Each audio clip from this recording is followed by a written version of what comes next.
Hi guys, going over chapter 20 for this recording, the functions of our digestive tract, gastrointestinal functions. So we are going over talking about emphasizing um, how do we absorb our nutrients. So when you eat, the chemicals that are you ingested and you're basically starting the process mastication, chewing, so converting your food into a bolus and you swallow that bolus. So when you're chewing, the actual chemical reaction has already started. So chemical digestion begins in the mouth. There are enzymes in our saliva that's basically secreted and kickstarting that chemical digestion as soon as we start to chew on the food. And when you swallow that bolus, the bolus transits through your throat into the esophagus and gets into the stomach. And in the stomach, that chemical digestion continues in the stomach, despite under very acidic conditions, because the gastric juice is around pH 1 to 2. And yet we still have chemical digestion there. And then in that stomach, the bolus will be converted into chyme, and that chyme will be sent to the small intestine. And most of the chemical digestion occurs in the small intestine. And 90% of all available nutrients would be also absorbed across the mucous membrane of the small intestine. More specifically, across the jejunum, the second region of the small intestine. So the take-home message here is if there's no digestion, more specifically chemical digestion, you will not be able to absorb the nutrients that are available in the food that you ingested. So that's the heart and soul of today's lecture, is basically going over and understanding and appreciating these enzymes that are catalyzing all these chemical reactions, all these catabolic reactions to break down macromolecules into their constituents, into the smaller building blocks, so the body, the small intestine can absorb these nutrients. So we're going to focus on how the body digests proteins, how the body digests carbohydrates, and how the body handles lipids before we can absorb them. Okay, so that's under, let me annotate this. This is under the first pillar, chemical digestion. So from anatomy, you must have learned that digestion, there are also mechanical digestion and chemical digestion. So mechanical digestion is basically, for example, swallowing, propulsion, right? Transiting the food, bolus, chyme, and feces through the entire GI tract. In the small intestine, mechanical digestion means peristalsis and segmentation. Those are falling under mechanical digestion. And you were supposed to, learn about them, the mechanical component digestion from anatomy. So today in physio, we're going to focus more on the chemical aspect of digestion, the more important component of the digestion, because without chemical digestion, there's no absorption, period. And in fact, you don't need to chew on your food. If you can swallow that food into your GI tract, chemical digestion still occurs. So mechanical digestion is just helping. It's basically an assistant to the chemical digestion process. So all these chemical reactions are absolutely required to break down these macromolecules, the carbohydrates, the proteins, the lipids, and the nucleic acids. So the four family of macromolecules are basically, they have to be broken down, they have to be chemically digested by enzymes before the body can absorb the nutrients. Okay. And we're going to go over understanding how the nutrients will be absorbed. emphasizing the molecular mechanism. So this is truly molecular physiology. How, for example, the body absorbs glucose. How is it possible for example, a fatty acid molecule to get across the membrane of the jejunum, for example?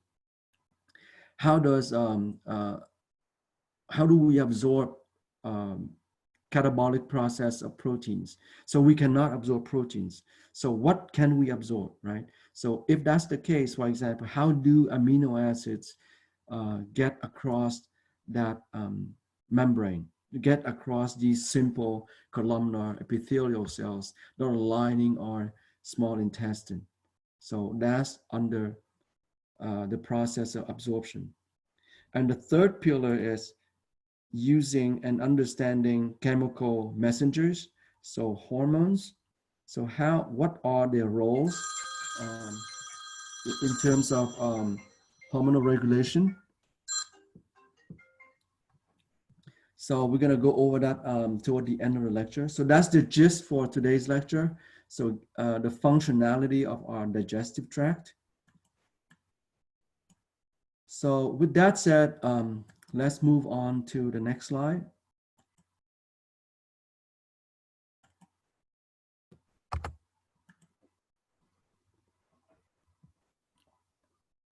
So let's start with carbohydrates.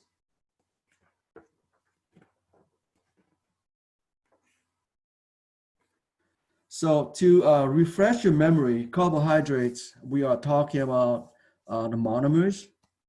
So the monosaccharides are the monomers. And first off the bat, we can only absorb monosaccharides. We can only absorb glucose, fructose, and galactose. We cannot absorb the disaccharides here, the sucrose, the lactose, and the maltose. We cannot absorb them, okay? So no disaccharide absorption across the small intestine.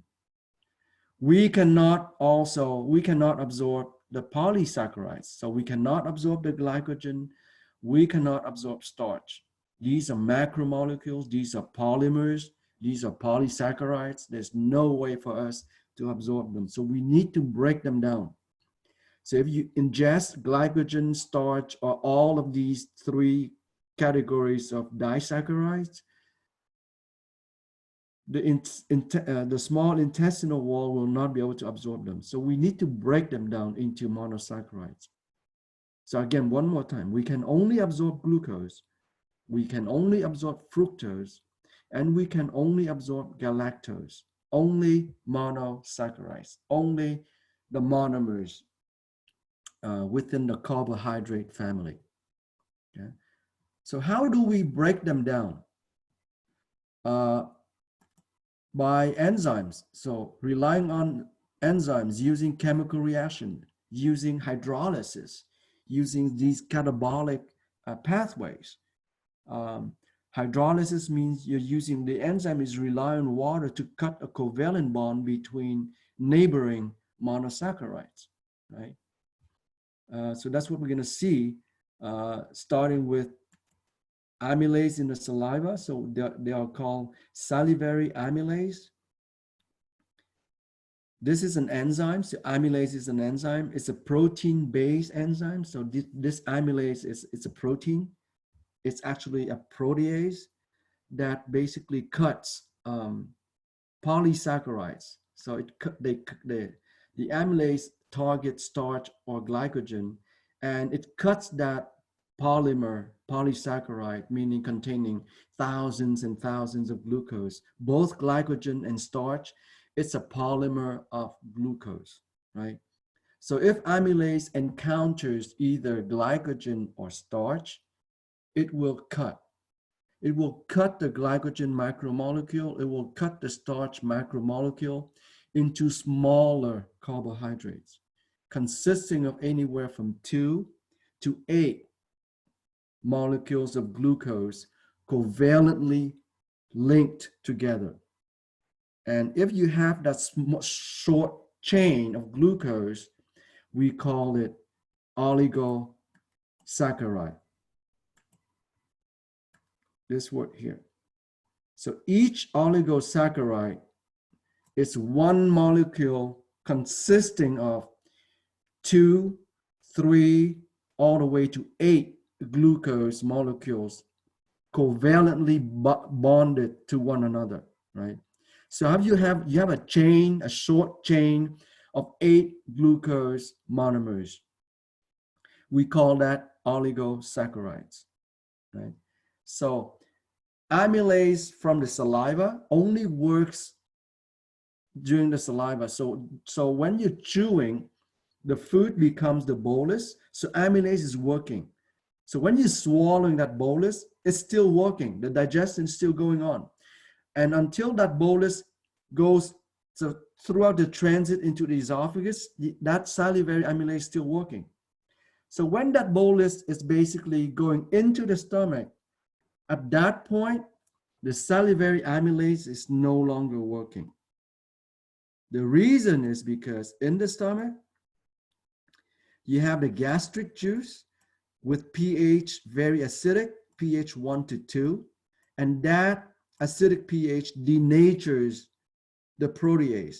It denatures the amylase. So the amylase is no longer working under these extreme acidic conditions, pH 1 to pH 2, within the stomach.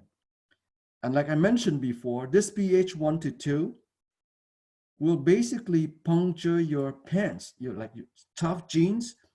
That pH will basically burn through your jeans, through your skin, and get to your bone. So that's a very aggressive pH range, and that's present in our stomach. So when the amylase, being a protein, and proteins structures depend being affected by pH environment, in this case, this high acidity, low pH values will basically destroy the structure of a protein. In this case, destroying the enzyme, the structure of that enzyme. Therefore, the function of the enzyme is lost. So that is why the amylase stops working in the stomach. So at this point, carbohydrate digestion stops in the stomach, and it will resume when that bolus will be converted to chyme, and that chyme will be basically moving into the small intestine. And once you're in the small intestine, you have what is known as brush border enzymes. Brush border enzymes means these are transmembrane protein. These are protein functioning as enzymes, but they are anchored, they are located on the plasma membrane of these simple columnar epithelial cells that are lining your small intestine. So the mucous membrane at the small intestine, lining that small intestine, that mucous membrane is built upon simple columnar epithelial cells. This is from anatomy, right? You should know that by now. So the lining of the small intestine, since it's facing the outside world, it displays a mucous membrane. Again, that's from anatomy. Because that food, that bolus, that chyme, that feces is part of the external environment. The entire inside of that digestive tube belongs to the external environment, does not belong to you. So that entire digestive tube from your mouth all the way down to your anus is lined by a mucous membrane. And what is amazing about that mucous membrane is it is the most advanced, the most complicated mucous membrane of all mucous membrane in the body. So the digestive tract displays the most complex mucous membrane. And not only that, that mucous membrane changes its tissue depending on where it's going through, right? So for example, in your esophagus, that mucous membrane, the lining, consists of stratified squamous epithelium to protect against abrasion. So if you swallow something hard, that stratified squamous epithelium protects underlying deeper tissues within that esophagus. When it gets to the stomach, that same mucous membrane changes the tissue from stratified squamous epithelium in the esophagus. It becomes simple columnar epithelium in the stomach. And it remains as is, simple columnar epithelium throughout the small intestines and most of the large intestine. That's the amazing feature about this mucous membrane. It changes the tissue depending on its function. So here again, the concept, structure, function correlates. Structure dictates the function. I need to protect myself against abrasion. I'm using stratified squamous epithelium. I need to secrete something. I need to absorb something from the environment. I'm going to use simple columnar epithelium in this case, or simple cuboidal in the case of the renal tubules in the kidneys, right? So that's what it is about. So depending on the function, I'm going to use specific structures because structure always dictates function.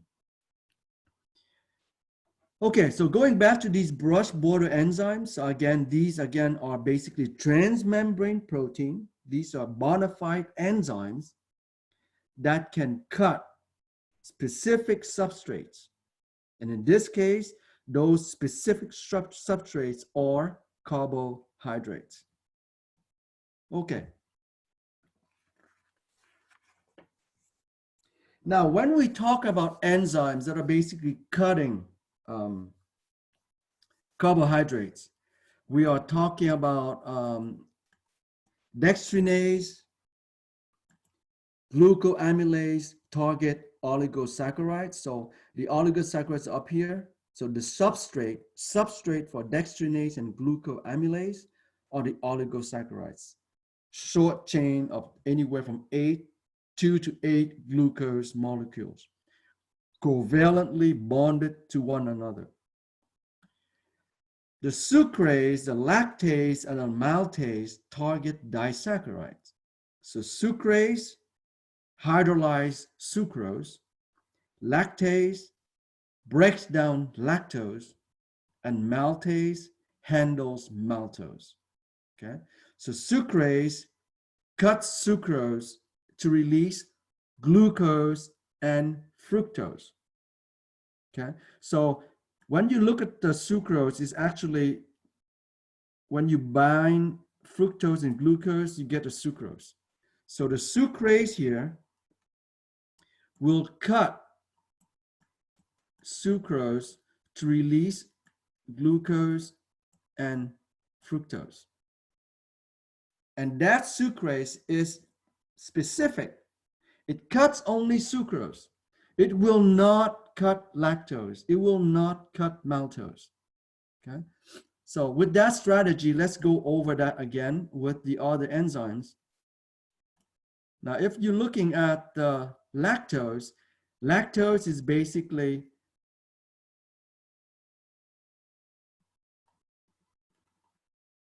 galactose and glucose. So lactase here will cut lactose and release glucose and galactose. Again, lactase will not cut sucrose. Lactase will not cut maltose. That's the beauty about structure function, right? So the structure of lactase can only recognize lactose. The structure of the enzyme that we call lactase will not be compatible with sucrose. The binding site on lactase is not compatible to maltose. It is only compatible with lactose. So it's like a key and it's locked, right? So the lactase can only open, the lactose can only fit in the lactase, okay? So that's for lactase. We're gonna go the same thing and repeat the process for maltase. So you have maltase targeting maltose, and maltose is 2-glucose, right? So if maltase hydrolyzes maltose, maltose will release 2-glucose. And so these are examples of brush border enzymes.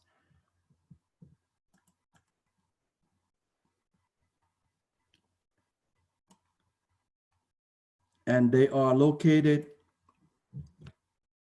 again, one more time, at the cell membrane or plasma membrane of simple columnar epithelial cells that is used to build the mucous membrane lining that small intestine, more specifically lining the jejunum, because 90% of absorption of all nutrients occurs across the jejunum area.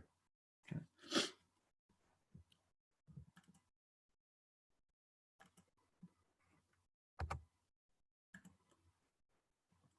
So let me take this out of the way.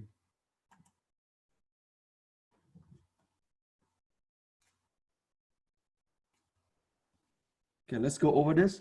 So you have amylase in the saliva, working only in the mouth, the oral cavity, working only through the pharynx, meaning, specifically the oropharynx and the laryngopharynx, working also along the transit through the esophagus. But that salivary amylase will stop working in the stomach. So carbohydrate digestion stops when the bolus is in the stomach, being converted into chyme. And once that chyme goes into the duodenum, the first part of the small intestine, that's a very tiny, short segment of the small intestine, anywhere from 10 to 12 inches, right? And within that duodenum, it receives a digestive juice from our pancreas. And that pancreatic juice, it contains enzymes. Again, the same amylase. Now it comes from the pancreas. That's why it's called pancreatic amylase. Now this pancreatic amylase has an optimal pH for activity, pH 8.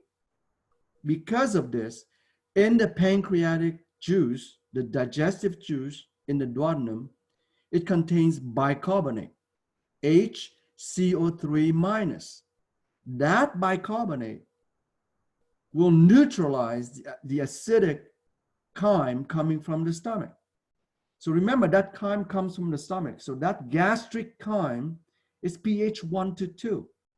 When it gets into the duodenum, the presence of bicarbonate will neutralize that pH 1 to 2 and bring it up to basic value, pH 8.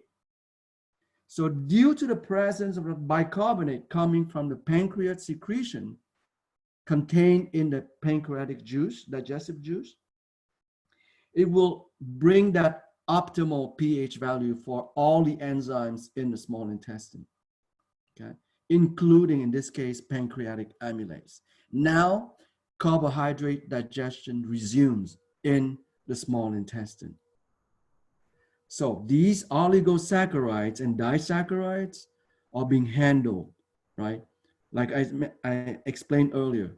So the lactose is done, handled by lactase, and it will generate, let me annotate this. So lactose will generate galactose and glucose. Okay, so we talked about that.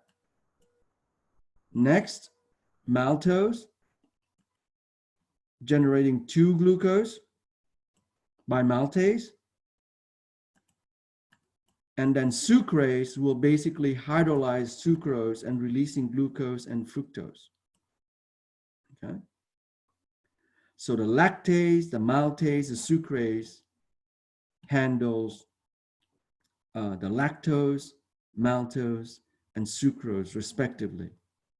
And the oligosaccharides are handling any short chain carbohydrate between 2 and 8 glucose covalently bond to one another.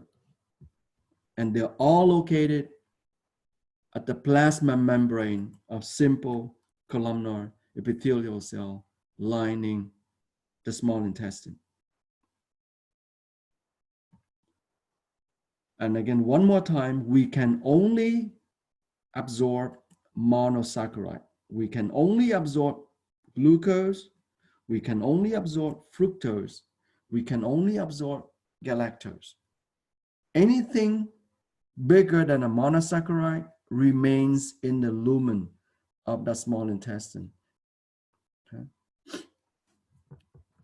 So this is showing you an example here. This is the brush border enzyme maltase. And that maltase hydrolyzes maltose into glucose, 2-glucose here, right? So 2-glucose becomes a maltose. Now, let's go over the molecular mechanism. In other words, understanding how the simple columnar epithelial cell absorbs glucose. How does it do it to bring glucose in? And amazingly, remarkably, the mechanism you already know. You become an expert now. This is relying on the secondary active transport. Okay, so there's 2 steps here. Step 1 is a primary active transport, and step 2 is basically a co-transporter relying on a symporter. Okay, so this is your simple columnar epithelial cell right here. So this is the cell right here. So simple columnar epithelial cell. So you have 3 cells shown here, right? Now at the cell membrane, this side is called the apical membrane. The surface here that faces the luminal side. So this is where chyme is transiting through the small intestine. And this is inside your body, right? This is blood here. So this is a blood vessel that we call the hepatic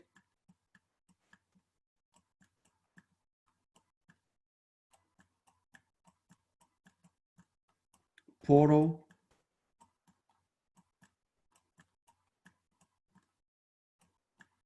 vein. Okay, this is part of the hepatic portal system. So the hepatic portal vein, this capillary will basically send this blood with rich of nutrients into the hepatic portal vein. Okay, this capillary, by the way, it's microscopic. So the downstream, the circulation is downstream to this capillary is the hepatic portal vein. And this hepatic portal vein will bring that blood that is rich in nutrients, and it goes toward the liver for detoxification purposes. Okay. Now let's get back to that cell. That simple columnar epithelial cell.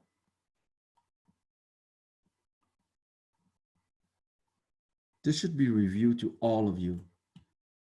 So the idea is to create a concentration gradient.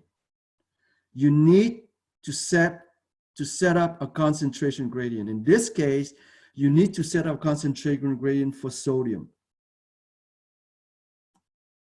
Okay, so at the expense of cellular energy, this is the sodium potassium ATPase. So this sodium potassium ATPase consumes ATP, spends cellular energy to pump actively sodium out of the simple columnar epithelial cell, shown by this red arrow here. Okay, so this pump is pumping out sodium, kicking out sodium from the simple columnar cell into the interstitial space containing that interstitial fluid. Simultaneously, for every 3 sodium being kicked out, the cell will bring in 2 potassium inside the cell. By doing that, the cell, the simple columnar epithelial cell, now has a concentration gradient of sodium. Sodium being outside greater than inside the cell, sodium now will get in through the symporter. This is the symporter here. So this is the sodium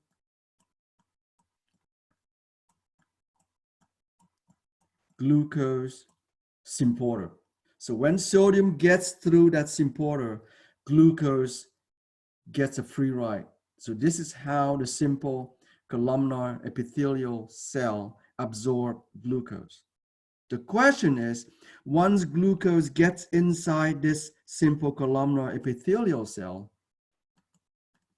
how does glucose goes into the bloodstream? How does glucose gets to the capillary and then through the hepatic portal vein goes to the liver, right? So this is very simple. Once it gets inside the cell, this is just facilitated diffusion. This is a passive transport mechanism driven by concentration gradient of glucose. So glucose inside the cell is greater than the interstitial fluid. Glucose just goes through the basolateral membrane of the simple columnar epithelial cell. So this is the apical membrane facing the lumen, the luminal side, and everything else on the side at the base, we call it basolateral membrane. So on the basolateral membrane, you have this glucose transporter mediating the transfer of glucose across the basolateral membrane, relying on passive transport mechanism, meaning cellular energy is not required. This is driven by the concentration gradient of glucose. Okay, so that's for glucose. What about the other 2 types of monosaccharides? For galactose, so both glucose and galactose rely on the same mechanism. So rely on this mechanism similar to glucose. Fructose is a little bit different. For fructose, fructose gets across the cell by facilitated diffusion. So this is passive transport for fructose. So fructose from here goes into here by facilitated diffusion, means there's a transporter that only translocate fructose from the luminal side of the cell into the simple columnar epithelial cells. And down here at the basolateral membrane, same thing, facilitated diffusion. So absorbing fructose for the cell does not need energy. It is mediated by facilitated diffusion, both at the apical membrane and the basolateral membrane. So that's for absorption of monosaccharides. Again, they need to be broken down into monosaccharides before we can absorb them. It doesn't matter whether it's starch or glycogen. They need to be broken down smaller and smaller and smaller into oligosaccharides, into disaccharides, and then ultimately into monosaccharides before these simple columnar epithelial cells can absorb them.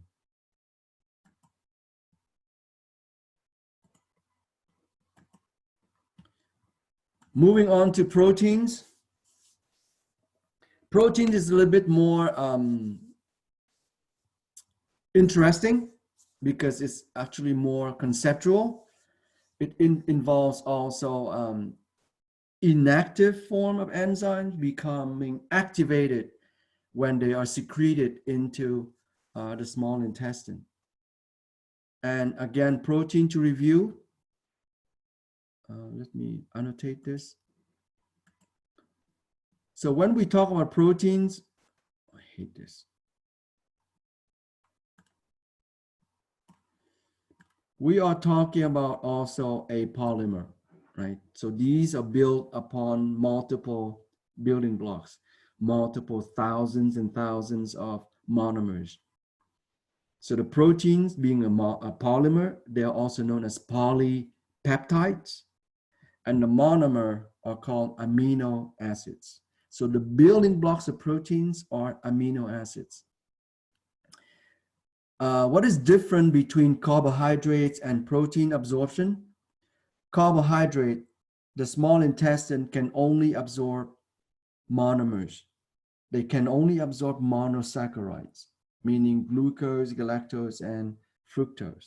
In the case of proteins, we have slightly better ability, meaning we can absorb monomers, meaning we can absorb amino acids. We can absorb dipeptides, surprisingly, meaning if two amino acids are still linked, covalently linked to one another, we absorb them too. We can even absorb tripeptides, meaning three amino acids that are still covalently bonded together. We can absorb that too. So we can absorb monomers, specifically amino acids. We can absorb dipeptides, meaning two amino acids covalently bonded to one another, or tripeptides. Tri means three, di means two, right? So tripeptides, three amino acids covalently linked to one another. We can absorb them. So monomers, dipeptides, and tripeptides. So that's new compared to carbohydrates.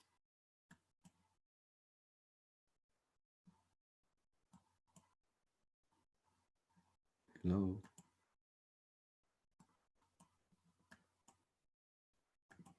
Okay. Now, in the stomach, we have pepsin, and pepsin, this is a theme here.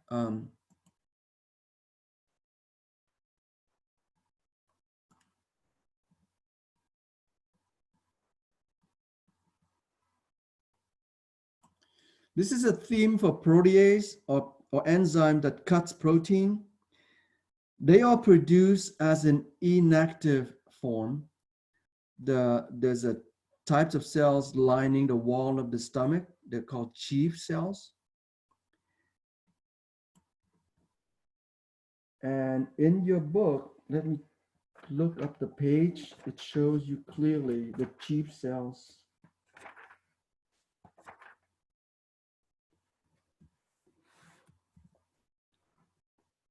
In the book, it's figure 20.5 on page 571. It shows you the two major types of cells in the wall of your stomach. Chief cell that we are talking about here, and then parietal cell we'll talk later. So the chief cells produce a precursor, an inactive enzyme called pepsinogen. And this pepsinogen will become activated when it's released into the stomach. And the active form of pepsinogen is pepsin. And since it's in the stomach, we call it gastric pepsin. Now, proteases that are non-active, there's a general name for that. They are called zymogen.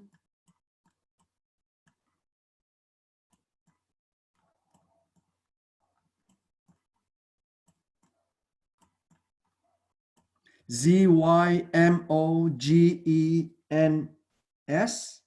These are inactive enzymes that have substrates as proteins. So they target proteins, but they're produced as in inactive form. And once they become active, then they can basically start to degrade or hydrolyze their substrate, in this case, proteins. When we talk about protease in the context of digestion, there are two types of protease. There are the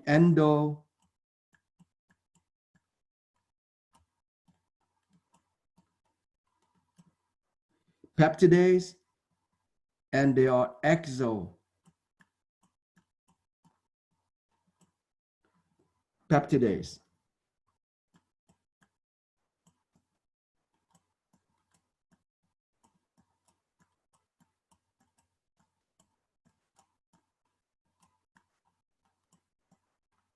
Okay, plural with an S.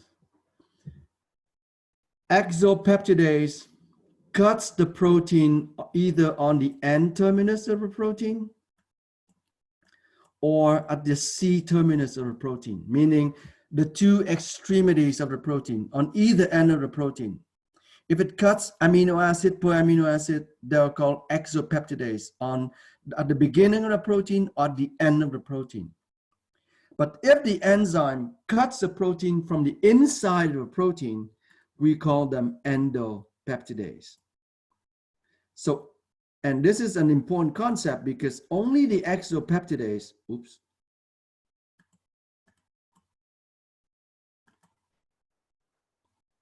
only the exopeptidase here, if it cuts from a protein, they will release amino acids. So they release building blocks, single amino acids. But if you cut the protein and the enzyme is an endopeptidase, it will not be able to generate amino acids because it's going to generate smaller proteins, smaller peptides, but not single amino acids. Only the exopeptidase here, if it cuts on the outside of the protein, on the extremities, on the either end, then it can release amino acids.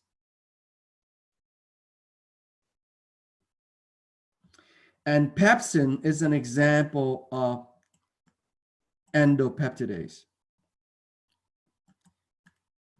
And not only that, it cannot cut randomly. It can only cut between specific amino acids. For example, pepsin can only recognize the peptide bond between tyrosine and phenylalanine. So we are talking about specificity here. So pepsin cannot cut anywhere. It cuts only between tyrosine and phenylalanine. So it recognizes these peptide bonds, okay? And this gastric pepsin is active at pH 1 to 2. So remarkably, it is active in very extremely acidic condition. And when that gastric chyme transits from the stomach into the duodenum, where the pH in the duodenum is pH 8, then gastric pepsin stops working. Okay, so why enzymatic activity stops in duodenum? That's because the duodenum has basic pH. So pH 8 renders pepsin inactive. So it affects the structure of the enzyme, which is a protein, and then the enzyme or the protein loses its function. So gastric pepsin stops digesting proteins when it gets into the duodenum.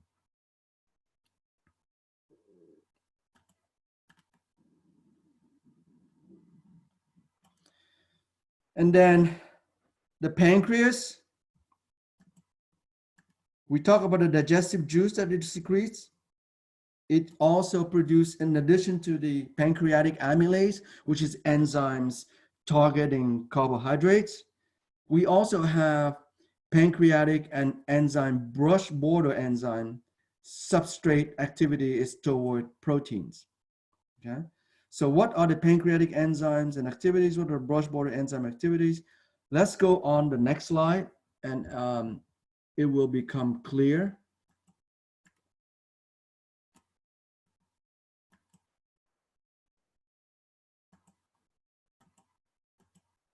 So this picture, you have another one, the equivalent picture is from your book.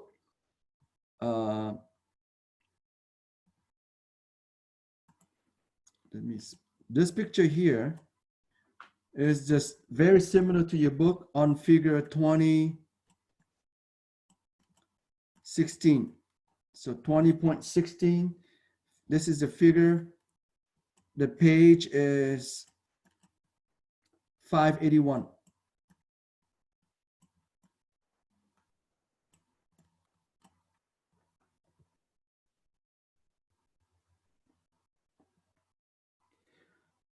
Okay, so let's go over this. Let me circle some of the.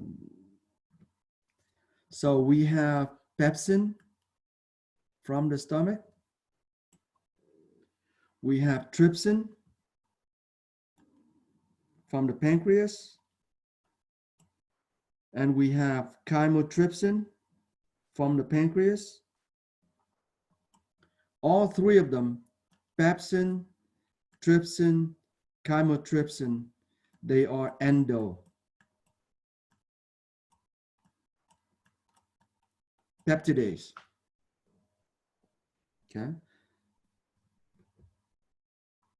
Whereas the carboxypeptidase here and the aminopeptidase over here,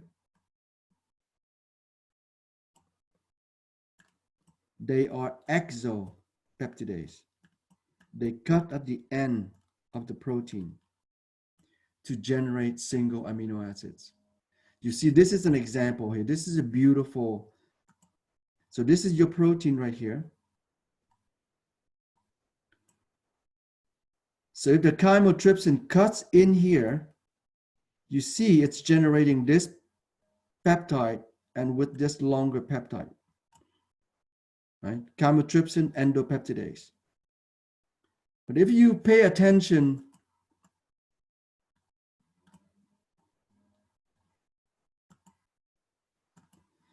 to the aminopeptidase or carboxypeptidase here, it cuts right here. So it will release this amino acid.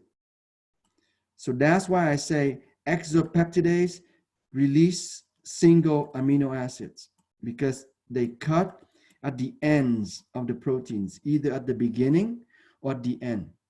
Carboxypeptidase means this end here, it's a COOH, the carboxyl end of the protein. And on this end here, it would be the N terminus, the amino end of the protein, right? So when we talk about protein, the beginning, every protein starts at the N terminus and it ends at the C terminus. So this is the start of the protein and this is the end of the protein. Okay, start, beginning, and end. So aminopeptidase will cut on this end. Carboxypeptidase will cut on this end. Okay? So when they cut, the exopeptidase will generate single amino acids. But when the endopeptidase cut, they generate larger sequence, meaning smaller sequence of the peptide from a larger protein. So again, pepsin, trypsin, chymotrypsin are examples of endopeptidase. Carboxypeptidase, aminopeptidase are examples of exopeptidase.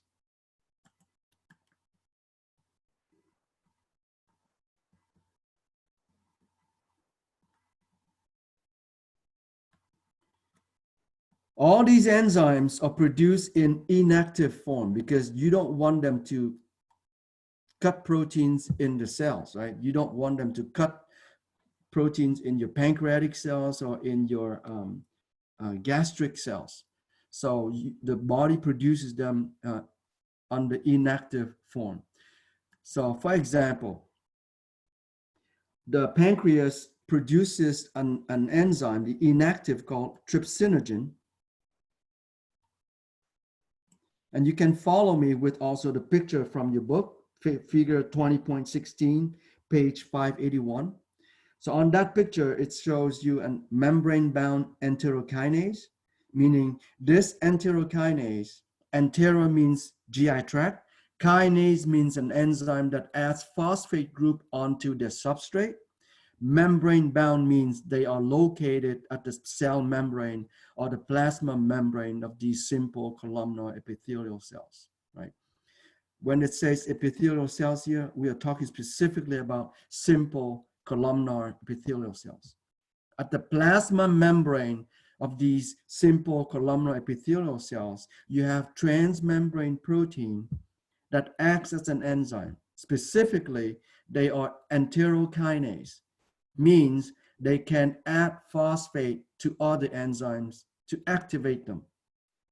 Okay, so the enterokinase will convert trypsinogen into an active trypsin. And once that happens, trypsin can catalyze its own conversion. So the more trypsin you produce, the more inactive trypsinogen will be converted into trypsin. So this is a self-regulating mechanism.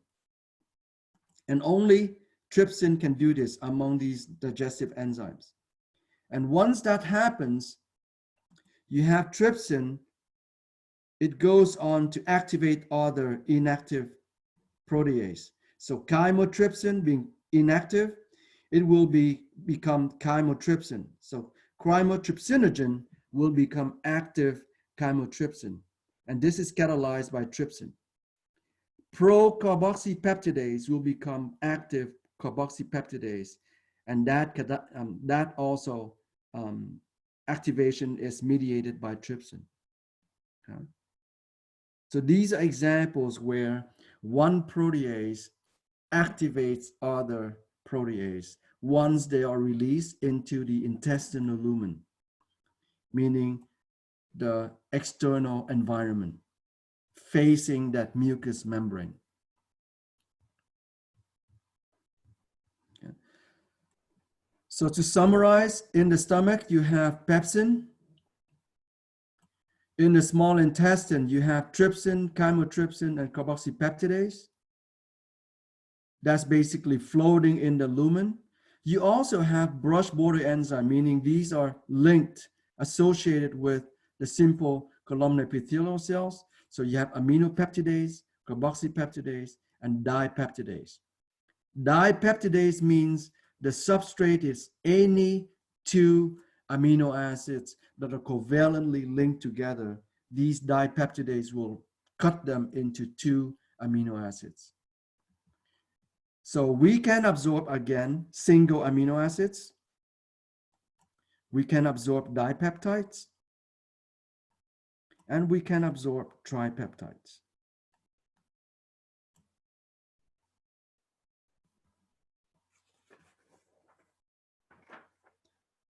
Now the question is, how do these, at least the amino acids, how do amino acids get across the cell membrane here? What is the molecular mechanism of absorption, this step here, this specific step here? Okay, how is this amino acid cross the cell membrane of the simple columnar epithelial cells? And amazingly, you know also this mechanism. It is almost identical to glucose absorption. Same principle. The sodium concentration gradient is set up by the sodium-potassium ATPase at the basolateral membrane of that simple columnar epithelial cells. Once sodium concentration gradient is set, sodium from the intestinal lumen is higher than inside the cell. It gets in the cell, and the amino acid gets a free ride inside the apical cell membrane of that simple columnar epithelial cells. And once the amino acid gets inside, it goes across the basolateral membrane here through facilitated diffusion. So there are specific transporters that will transport amino acids across the basolateral membrane, meaning allowing the amino acid to leave the cytoplasm of the simple columnar epithelial cell and get into the capillary here, and ultimately being transported through by the hepatic portal vein toward the liver. Okay, so this is how the small intestine absorbs amino acids across the simple columnar epithelial cells, the plasma membrane of simple columnar epithelial cells. So I'm going to ask you specifically that. I'm going to give you a break on how dipeptides and tripeptides cross the barrier, but you have to know how amino acids cross the barrier.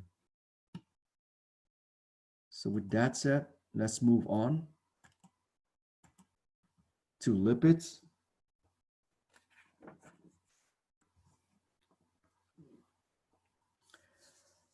Lipids, we 90%, slightly more than 90%, anywhere from 90 to 95% of all lipids from our food, from our nutrients or from our diet, is triglyceride.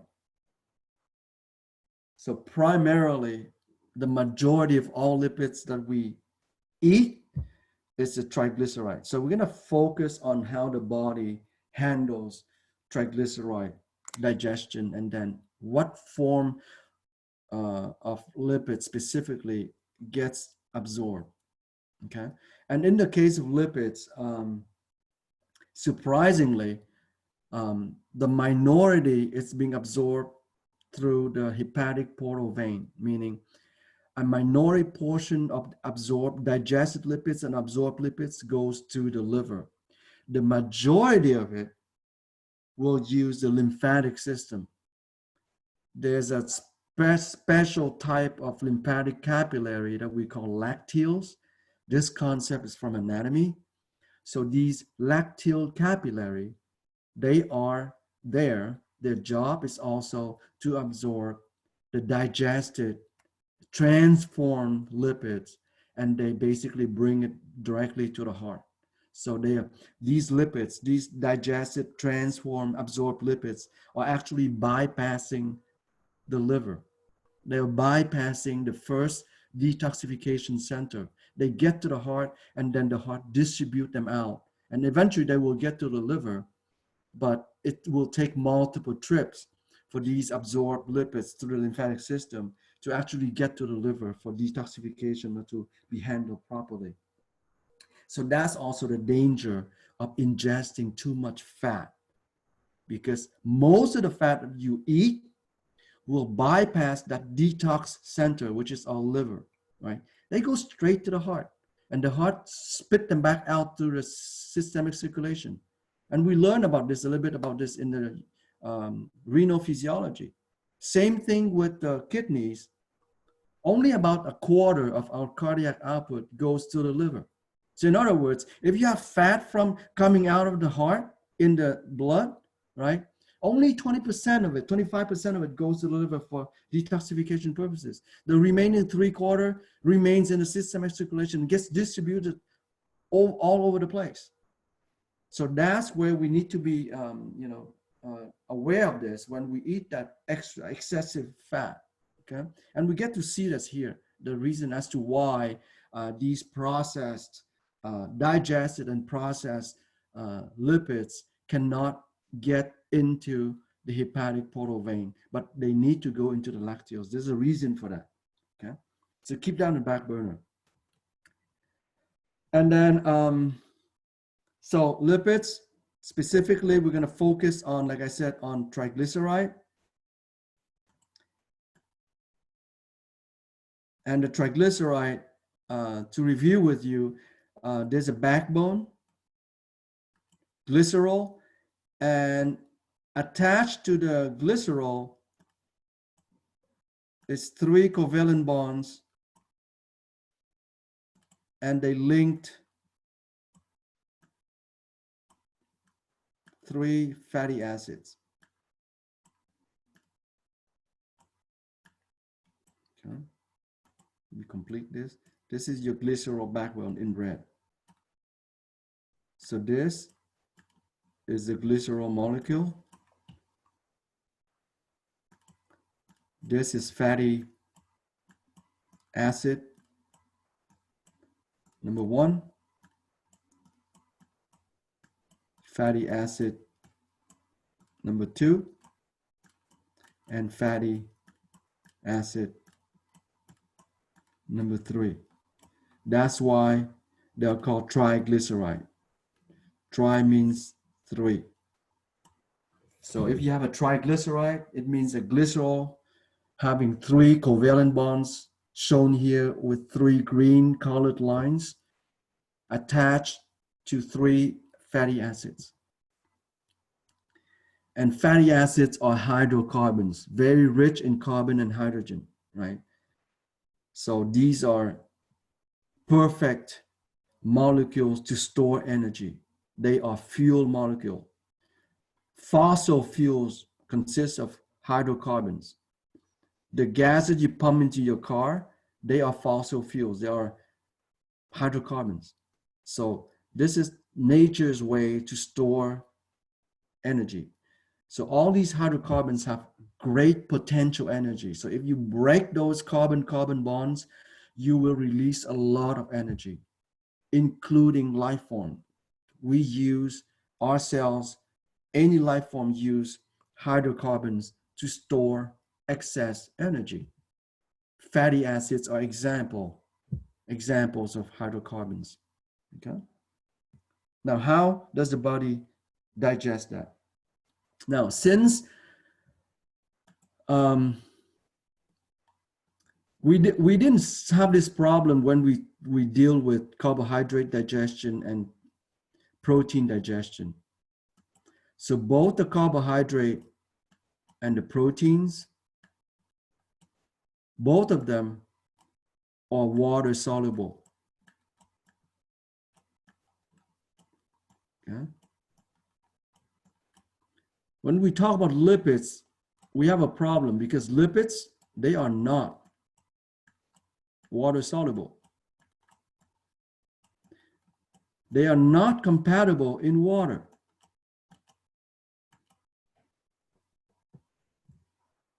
The content of the food, that's what we mix it with saliva. Saliva is basically water.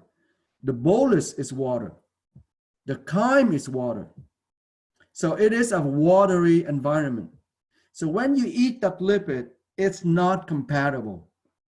It doesn't like it, right? So the lipid in your food, the lipid in your bolus, and the lipid in your chyme, they are not mixing with the water of your chyme bolus of food. They are by themselves. And so basically they're going to clump together into humongous entities. And that's a problem because lipase, the enzyme that cut the lipids, we call them lipase, they are water soluble. These are proteins, they're water soluble. So we have a problem. So all these lipase will only can cut the lipids at the surface, like a ball, a large ball, and you only can nip at on the surface. The inside of that ball, which is also lipids, the lipase have no access from the inside because they are water incompatible, so they basically clump together. So the idea here is the body has a trick. So what the body does, they use bile salts. So these are basically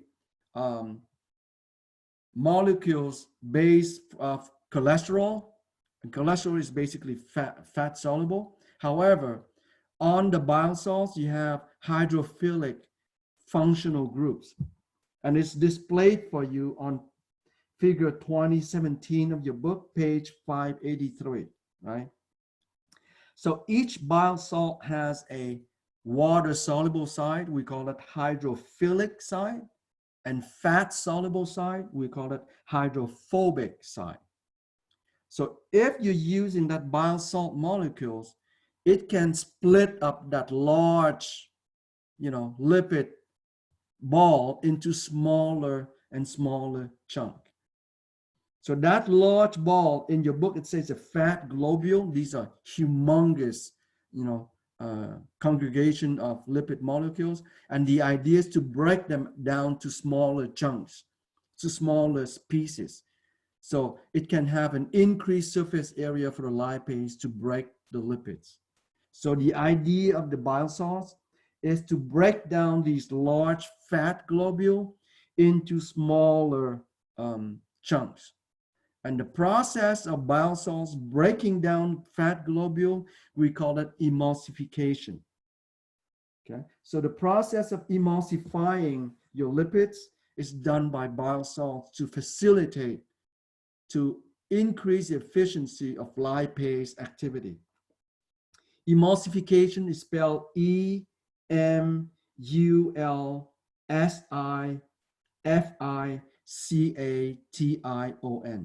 Emulsification.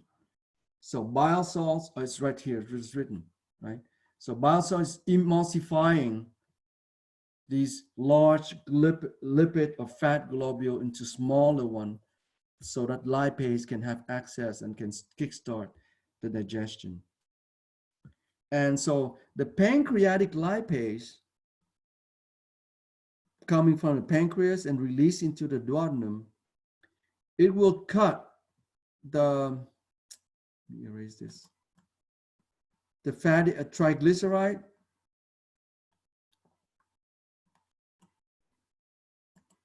So you have here, again, different colors.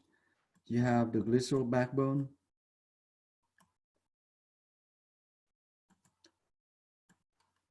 You have the 3 fatty acids.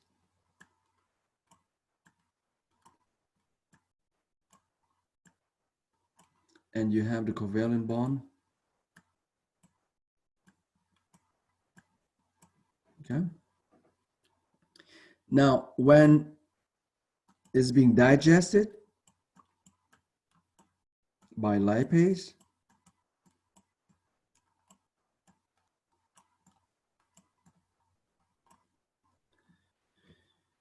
you can have multiple products.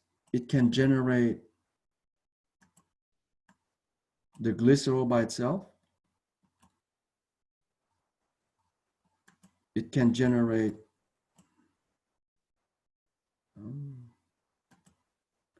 the short chain fatty acids. So fatty acid molecule with a small number of hydrocarbons. So this is, let me rewrite this. This is your glycerol molecule.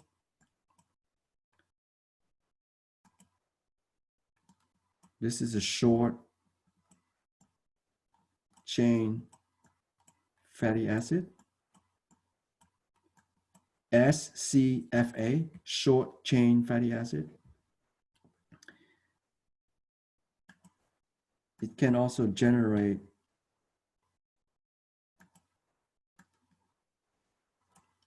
long chain fatty acid, LCFA.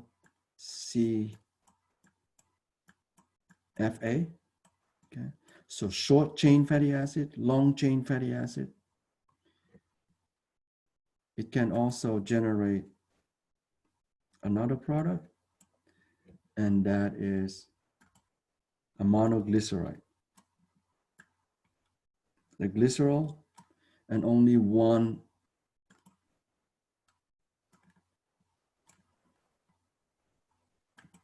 fatty acid linked to the glycerol. So the fatty acid on top and the fatty acid at the bottom has been hydrolyzed. And so you have this monoglyceride.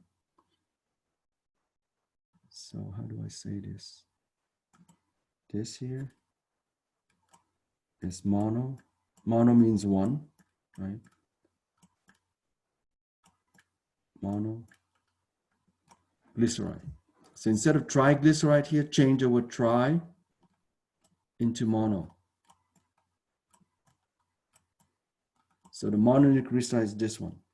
Okay. So you have 4 different digest product coming from the lipase.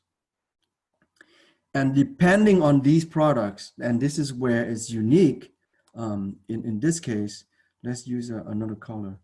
So let's use this one. These two, the glycerol and the short chain fatty acid, will be absorbed by the capillary bed. So we'll go through the hepatic portal vein, right, and then it will go to the liver. So this is the regular route for absorbing nutrients. What is unique is down here. I'm running out of color. Use this one. So these two,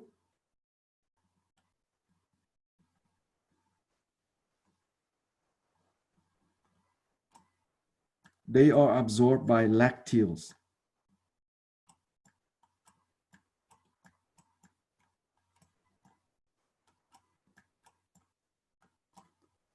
Lacteals, lacteals. These are lymphatic capillaries serving the small intestine, and they will absorb these two types of lipids.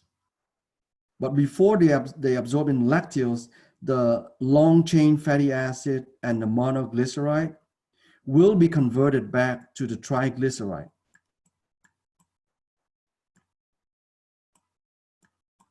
And the triglyceride will be put into a lipoprotein called chylomicron.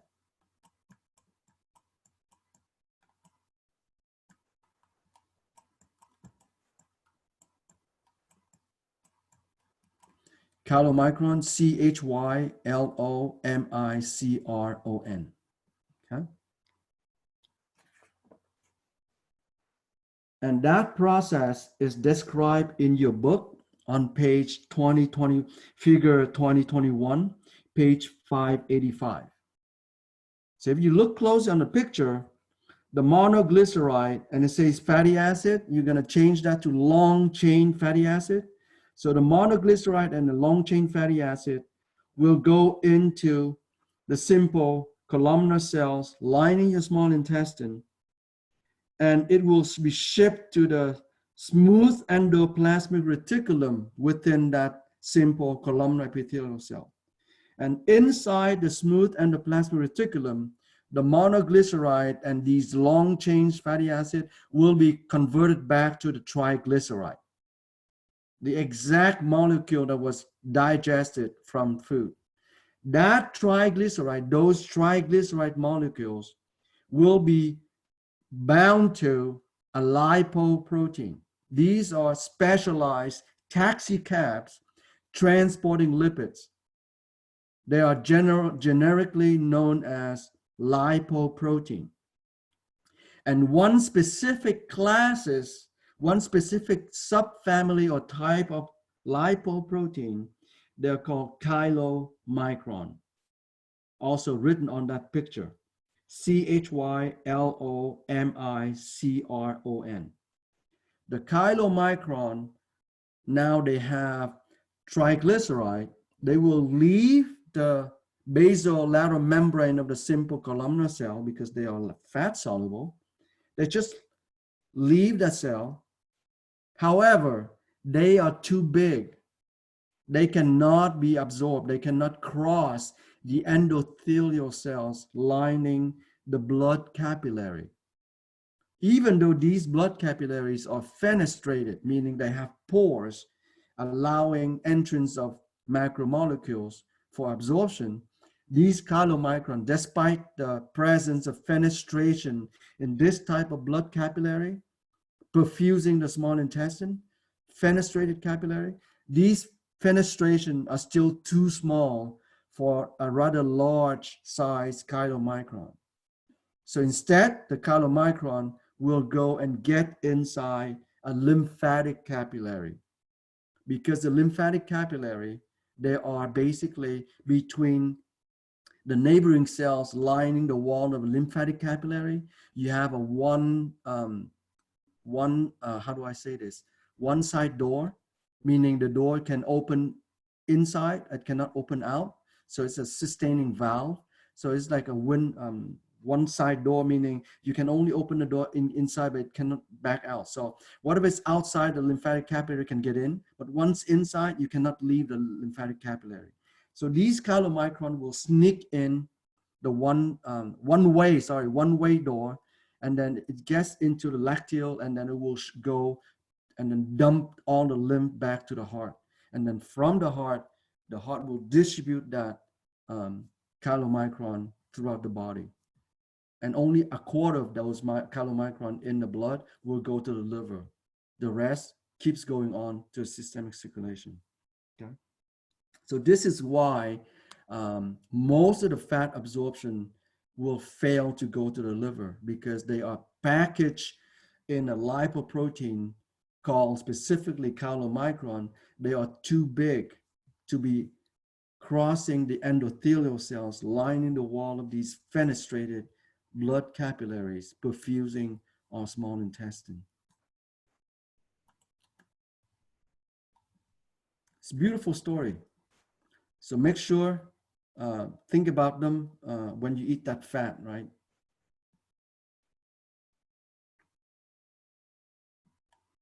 And in your book, there's a passage that I want you to read talking about these lipoproteins. They are on page 586. There's a panel that says Discovery, Lipoproteins and Plasma Cholesterol. Read that, because it brings back some review material from anatomy, because when I teach anatomy, my anatomy students, they have to know these different types of lipoproteins. So since most of you, I think all of you, I didn't teach you from anatomy, so I don't know where you're coming from. So in order for you to appreciate today's lecture, you need to read that brief, maybe small, tiny article like, but it's very interesting. It provides you with a synopsis, a brief summary of what our lipoproteins are. And I think it puts in the context of what we just learned here. So make sure that you read that, okay? Moving on to the next one, I think it's a picture. Okay, so let me re-annotate here to summarize it. So this glycerol and, oops.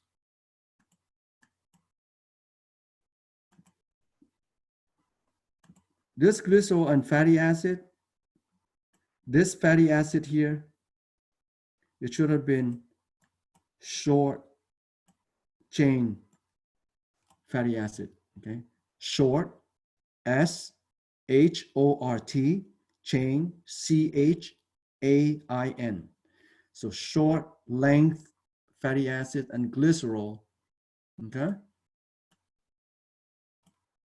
would be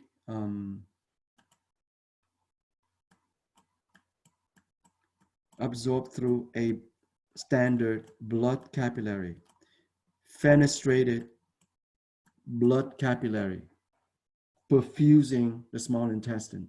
And these fenestrated blood capillaries will go into hepatic portal vein, and the hepatic portal vein will go into our liver. So that pathway of blood flow is again from anatomy, so there's nothing new there.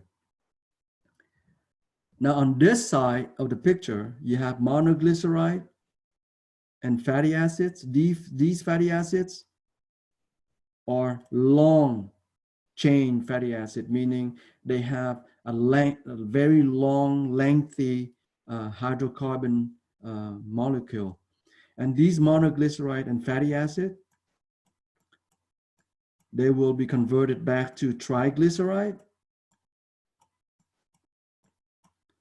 inside the simple columnar epithelial cells, and the triglyceride will go into the smooth endoplasmic reticulum, and the smooth endoplasmic reticulum convert the bind these triglyceride into a lipoprotein. Its structure is called chylomicron.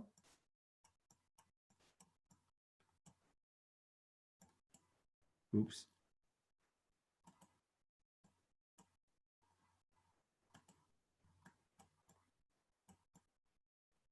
Okay, chylomicron. And the chylomicron will leave the simple columnar epithelial cells and get into, absorb into the lacteal.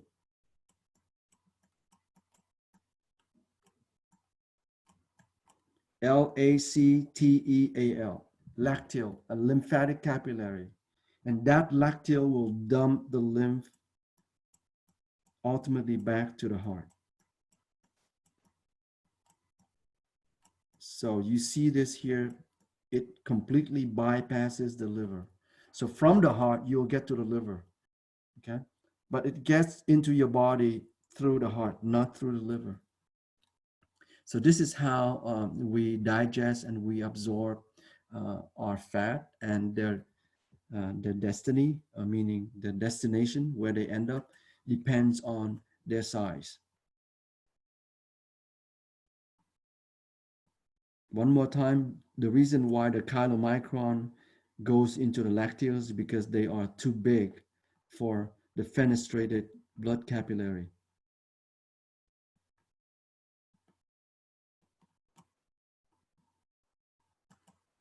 Okay, so this is the detail here that you need to go over. I explained it, but that's the detail you want to go back and review it.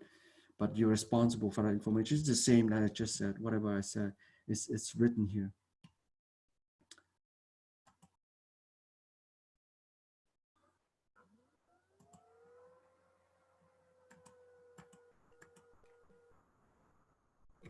Okay, so this is a summary of all these nutrient absorption. So carbohydrate, we can only absorb monosaccharide, right? So glucose, fructose, galactose through active transport and facilitated diffusion, okay? Active transport, this gets a little bit,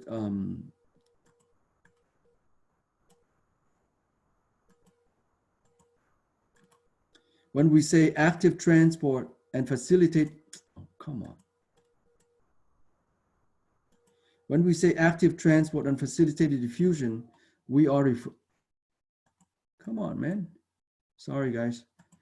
So active transport and facilitated diffusion, we are specifically referring to glucose and galactose. Okay, so specifically active transport is across the apical membrane, the top of the simple columnar epithelial cells. Whereas when we talk about the facilitated diffusion, this is across the basal lateral membrane. Okay, the base of the simple columnar cell, leaving the cell and get into the fenestrated capillary. So that's for glucose and galactose. Yeah? And I think you can anticipate what I'm about to say for fructose if you've been following the lecture. So for the fructose, it is only facilitated diffusion for both the apical membrane and for the basal lateral membrane. Okay, so that's for carbohydrates. Moving on to proteins. Proteins, we can absorb amino acids, we can absorb dipeptides, we can absorb tripeptides. Dipeptides means you have one amino acid covalently linked to another amino acid. So you have two amino acids, that's where di comes from. Di means two.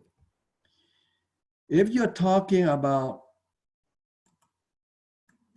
a tripeptide, then you have 1, 2, 3 amino acids. Tri means 3. And you have 2 covalent bond, link them together. Okay?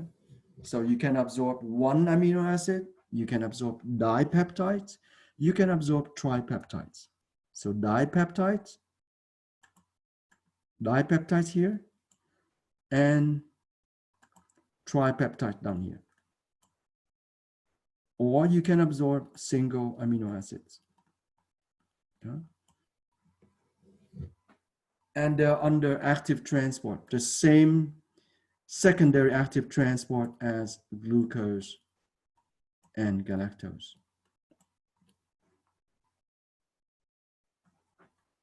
And finally,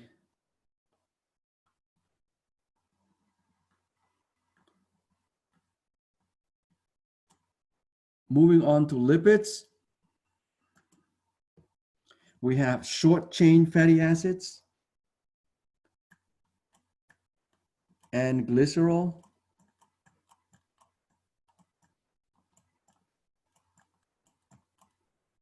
absorbed through fenestrated blood capillaries.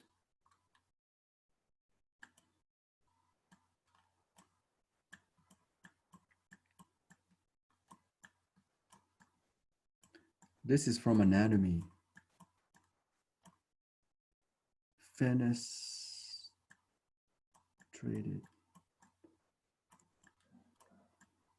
Spelled Fenestrated.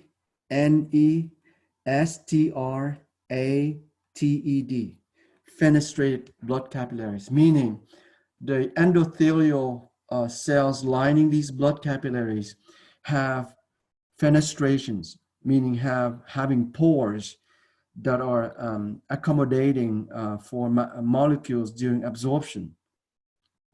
But because these pores are not large enough, they cannot accommodate the large size chylomicron. Because of that, the chylomicrons uses the lymphatic system to get back to our vascular system. Okay, so that's the reason. And for the monoglyceride,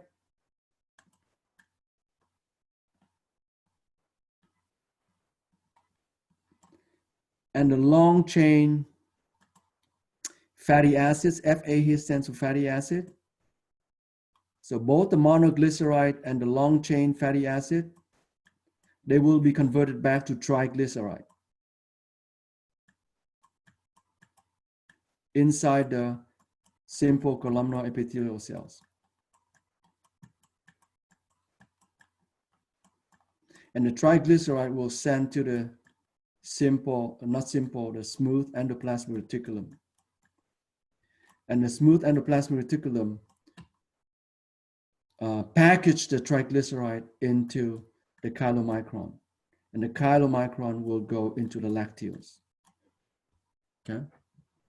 That's how we absorb monoglyceride and long chains, large hydrocarbons. We convert them back into triglyceride.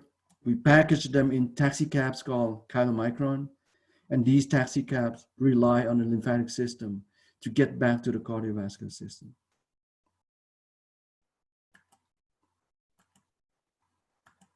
So this is again in picture form. So again, glucose and galactose, secondary active transport of sodium, facilitated diffusion, fructose facilitated diffusion throughout, amino acids, same thing, same mechanism at secondary active transport, dipeptides and tripeptides, secondary active transport with proton. We did not talk about this. So let me here. Since I did not talk about this, you learn it simply as is. So dipeptides and tripeptides, secondary active transport with protons. This is the same principle. So the proton gets, in this case here, the proton is the same concentration gradient, set it up, and then the dipeptides and tripeptides gets a free ride inside. But since I did not talk about this, yeah, just cross it out. I'm running out of time here to explain this. It's already 1 hour and a half. Short chain amino acid, simple diffusion, and then long chain monoglyceride through the lacteals, okay? So chylomicron, again, triglyceride, and then packaged into chylomicron and into lacteals. Okay, so that's for handling this. Now moving on to hormones. This part here, it's going to be on figure 20.23.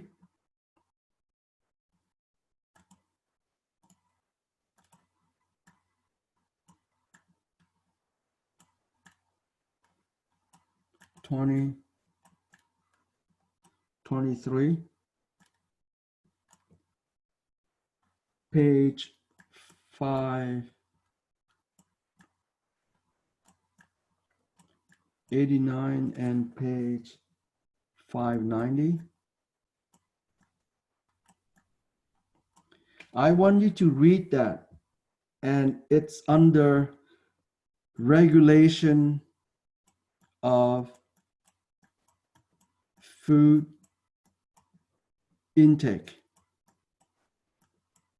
And that heading is in green. So just read regulation food intake from page 589 to page 590. Just under that passage, regulation food intake, and that passage explains to you this picture here. Okay? This is under the hormonal effect affecting our digestive function.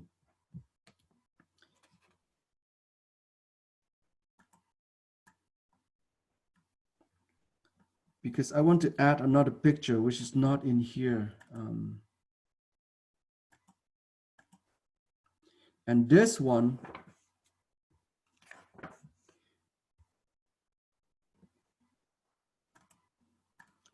here is figure 25, panel B. Just focus on the panel B. And this one is on figure 2026. Okay.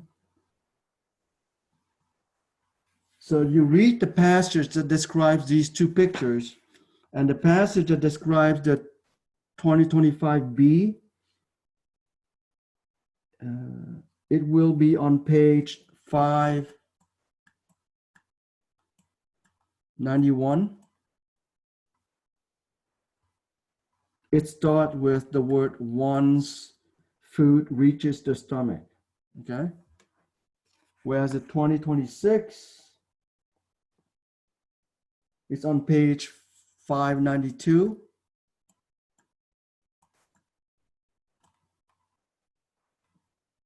And the paragraph starts, the release of secretin and the subsequent secretion of bicarbonate-rich fluid are strongly affected by the acidity of the duodenum content. So go over these passages to basically, this is very straightforward. There's nothing cerebral about this, because I want to explain something else. It's more revealing. It's involved in molecular mechanism, which is the theme of the class. And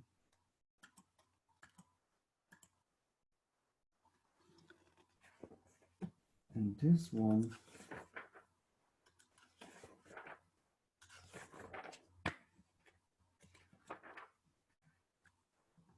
where did I get this one? Okay, this one, learn it as is. This slide here, learn it as is. Oops.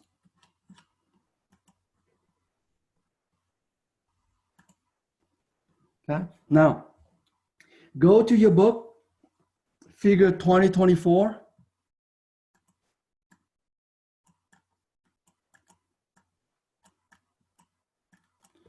Page 591.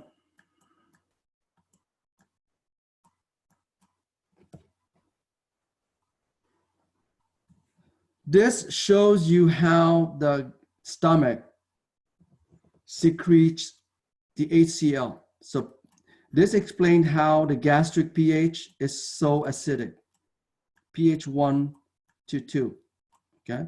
The reason why it's this acidic is because the stomach secretes into the lumen hydrochloric acid, HCl. But remarkably, the stomach does not have HCl inside of it. It releases H and Cl separately by different mechanism. So when you have HCl, HCl is only in the lumen of the stomach, the external side of the stomach, okay? So if you look closely, there's a pump, the proton potassium pump on the apical surface of the cells. These are called parietal cells. So they are simple columnar cells lining the wall of the stomach, having specialized function, and they're called parietal cells. These parietal cells produce hydrochloric acid. This is why the gastric juice is acidic, okay? So the potassium proton pump spends energy, requires cellular energy, requires ATP. It will bring in potassium from the lumen side of the stomach, and it will kick proton out. Okay? Now, where's this proton coming from? And this is remarkable. That parietal cells uses cellular energy, aerobic cellular energy, to obtain ATP. And in the process, these cells produce carbon dioxide. Same thing, same concepts that we learned in the renal physiology. That carbon dioxide would be utilized to produce bicarbonate. So that bicarbonate will be absorbed by the fenestrated capillary bed, whereas the proton is being kicked out by the potassium proton pump. Okay? So as the bicarbonate is leaving, it is also an antiport. This is facilitated diffusion. It will bring in chloride from the fenestrated capillary into the parietal cell. And that chloride, when it gets inside the cell, it's having a concentration gradient. Chloride just fluxes out into the external side of the stomach. And once that chloride is outside in the luminal side of the stomach, it binds with hydrogen, forming hydrochloric acid. This is why gastric pH is pH 1 to pH 2. So one more time, the apical side of the parietal cell utilizes active transport. The basolateral membrane relies on facilitated transport. Okay? The carbon dioxide produced by the parietal cells metabolically, because it breaks down fuel molecule like glucose to obtain ATP. In the process, it produces CO2. And that CO2 uses the same equation to produce bicarbonate, which is sent to inside the body. Proton sends out into the outside of the stomach, the luminal side of the stomach. With chloride got into the parietal cell with the exit of bicarbonate, and that chloride now has a high concentration, just goes through facilitated diffusion across a chloride channel and leaving the parietal cell, getting into the luminal side of the stomach, combining with the protons or hydrogen cation in the luminal side of the stomach, forming hydrochloric acid. This is the reason for pH, acidic pH 1 to 2 in the gastric juice, the digestive juice in the stomach. And on this note, I will end today's lecture, and then I will see you on the next lecture. Stay safe, stay healthy, be happy. I miss you all. And then until next time, take care.